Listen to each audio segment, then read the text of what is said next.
ಇವತ್ತು ನಮ್ಮ ಅತ್ತೆ ಸ್ಪೆಷಲ್ಲು ಮಟನ್ ಚಾಪ್ಸ್ ಮಾಡೋಣ ಅಂತ. ಇಲ್ಲಿ ನಾನು ಕುಕ್ಕರ್ಗೆ ಎಣ್ಣೆ ಹಾಕ್ಕೊಂಡು ಒಂದು ಈರುಳ್ಳಿ ಹಾಕ್ಕೊಂಡಿದ್ದೀನಿ.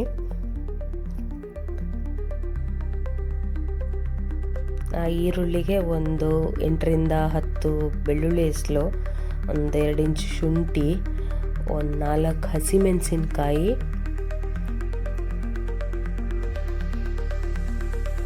ಹಾಕ್ಕೊಂಡು ಚೆನ್ನಾಗಿ ಫ್ರೈ ಮಾಡ್ಕೊಳ್ಳೋಣ. ಆಮೇಲೆ ಇದನ್ನು ತೆಗೆದ್ಬಿಟ್ಟು ಮಿಕ್ಸಿ ಜಾರಿಗೆ ಹಾಕ್ಕೊಳ್ಳೋಣ. ಇದು ಮಸಾಲೆಗೋಸ್ಕರ, ಚಾಪ್ಸ್ ಮಸಾಲ ಹೇಗೆ ಏನು ಮಾಡ್ತೀವಲ್ಲ ಅದಕ್ಕೆ. ಅದೇ ಬಾಣಲಿಲಿ, ಅದೇ ಕುಕ್ಕರ್ನಲ್ಲಿ ಹೇಗೂ ಎಣ್ಣೆ ಇದೆ, ಅದಕ್ಕೇ ಒಂದು ಇಂಚಕ್ಕೆ ಕಾಳುಮೆಣಸು,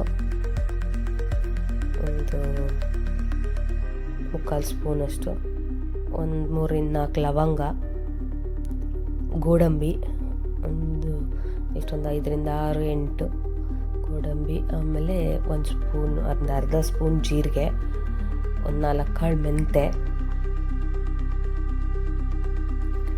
ಒಂದು ಅರ್ಧ ಸ್ಪೂನ್ ಗಸಗಸೆ. ಇದನ್ನು ಹಾಕ್ಕೊಂಡು ಚೆನ್ನಾಗಿ ಹುರ್ಕೋತಾ ಇದ್ದೀನಿ. ನೋಡಿ, ಚೆನ್ನಾಗಿ ಹುರ್ಕೊಂಡ್ಮೇಲೆ ಅದನ್ನು ತೆಗೆದ್ಬಿಟ್ಟು ಮಿಕ್ಸಿ ಜಾರಿಗೆ ಹಾಕೊಳ್ಳೋಣ.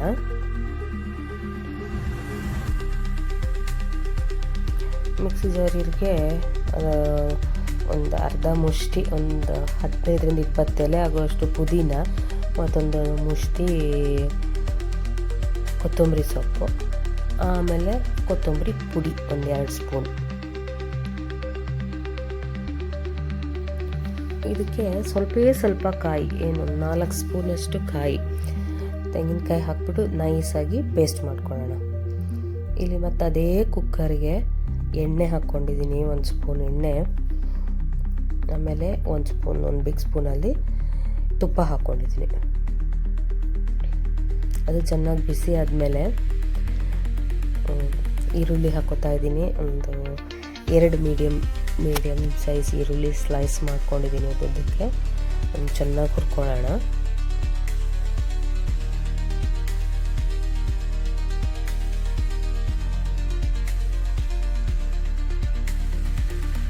ಚೆನ್ನಾಗಿ ಫ್ರೈ ಆಗಿದೆ. ಇಲ್ಲಿ ಇದಕ್ಕೆ 2 ಟೊಮೆಟೊ ಹಣ್ಣು ಸಣ್ಣಗೆ ಹೆಚ್ಚಿಬಿಟ್ಟು ಹಾಕಿದ್ದೀನಿ. ಅದನ್ನು ಚೆನ್ನಾಗಿ ಫ್ರೈ ಮಾಡ್ಕೊಳ್ಳೋಣ. ನಾವು ಈರುಳ್ಳಿ ಟೊಮೆಟೊ ಎಷ್ಟು ಚೆನ್ನಾಗಿ ಫ್ರೈ ಮಾಡ್ಕೋತೀವಿ ಅಷ್ಟು ಚೆನ್ನಾಗಿ ಅಡುಗೆಗಳು ಬರುತ್ತೆ, ಬಿರಿಯಾನಿಗಾಗಲಿ ಯಾವುದೇ ಕರಿಗಾಗಲಿ. ಇಲ್ಲಿ ಚೆನ್ನಾಗಿ ತೊಳ್ಕೊಂಡಿರೋ ಒಂದು 3/4 kg ಮಟನ್ ಇದೆ ಇದರಲ್ಲಿ. ಅದನ್ನು ಹಾಕಿ ಉಪ್ಪು ಮತ್ತು ಅರಶಿನ,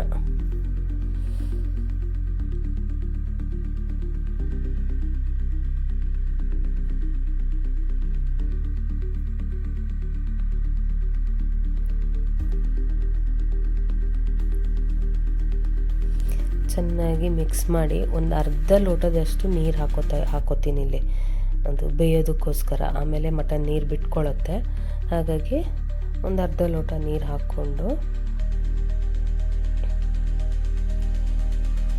ಸಾಧಾರಣ ಒಂದು 6 ವಿಸಿಲ್ ಕೂಗಿಸ್ಕೋಬೇಕು.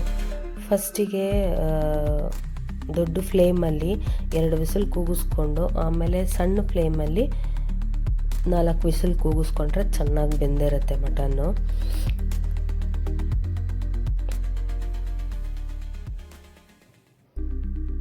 ಇವಾಗ ನೋಡಿ ಎಷ್ಟು ಚೆನ್ನಾಗಿ ಬೆಂದಿದೆ ಅಂದರೆ ಮಟನ್ನು ಬಾಯ್ಲಿಟ್ರೆ ಕರ್ಗೋಗ್ಬೇಕು, ಅಷ್ಟು ಚೆನ್ನಾಗಿದೆ.